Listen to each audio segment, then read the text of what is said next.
ಅವೆಲ್ಲ ಹಾಕಿದಾವೆ. ಅಣ್ಣ forest crops concept ಬಗ್ಗೆ ನಮ್ಮ ರೈತರಿಗೆ ಸ್ವಲ್ಪ ಫಾರೆಸ್ಟ್ ಅರಿವು ಇಲ್ವಲ್ಲ ಅಣ್ಣ, ಯಾವ ತರ ಇದ್ ಮಾಡೋಣ ಅಂತ? ಫಾರೆಸ್ಟ್ ಕ್ರಾಪ್ಸ್ ಅಂದ್ರೆ ಈಗ ಸಪೋಸ್ ಈಗ ಏನಾಗುತ್ತೆ, ಈಗ ನಮ್ದು ಒಳ್ಳೆ ಲ್ಯಾಂಡ್ ಇದೆ, ಒಂದು 12 ಎಕರೆವರೆಗೂ ನಮ್ದಿದೆ ಅನ್ನೋದು.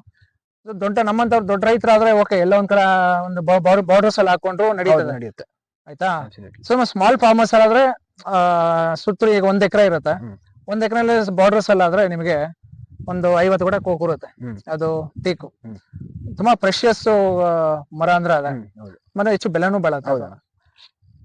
ಒಂದ್ 50 ಮರ ಹಾಕಿದ್ರು ಒಂದ್ 25 ವರ್ಷ ಬೇಕು ಅದಕ್ಕೆ ಮಿನಿಮಮ್. ಕೆಲವ್ರು ಹೇಳ್ತಾರೆ 10 ವರ್ಷಕ್ಕೆ ಬರುತ್ತೆ, 15 ನೋವೇ ಬರೋದಿಲ್ಲ, ಅದು 25 ವರ್ಷ ಬೇಕು. ಒಂದು ಮರದಿಂದ ನಿಮಗೊಂದು 40 ರಿಂದ 50 ಸಾವಿರ ರೂಪಾಯಿ ಎಕ್ಸ್ಪೆಕ್ಟ್ ಮಾಡಬಹುದು ಒಂದು 25 ಇಯರ್ಸ್. ಟಿಶ್ಯೂ ಕಲ್ಚರ್ ಆದ್ರೆ, ಈ ನಾರ್ಮಲ್ ಟ್ರೆಡಿಷನಲ್ ಆದ್ರೆ ನಿಮ್ಗೆ ಅಷ್ಟು ಬರೋದಿಲ್ಲ, 25 ಇಯರ್ಸ್ ಗೆಲ್ಲ ಬರಲ್ಲ, 40 ಇಯರ್ಸ್ ಬೇಕು ನಿಮ್ಗೆ. ಏನೋ ಒಂದು ಬಂತು ಎಫ್ ಡಿ ಮಾಡೋ, ಅವನೇನೋ ತಲೆ ಕೆಡಿಸ್ತಾನೆ, ಇನ್ನೊಂದು ಮಾಡೋ.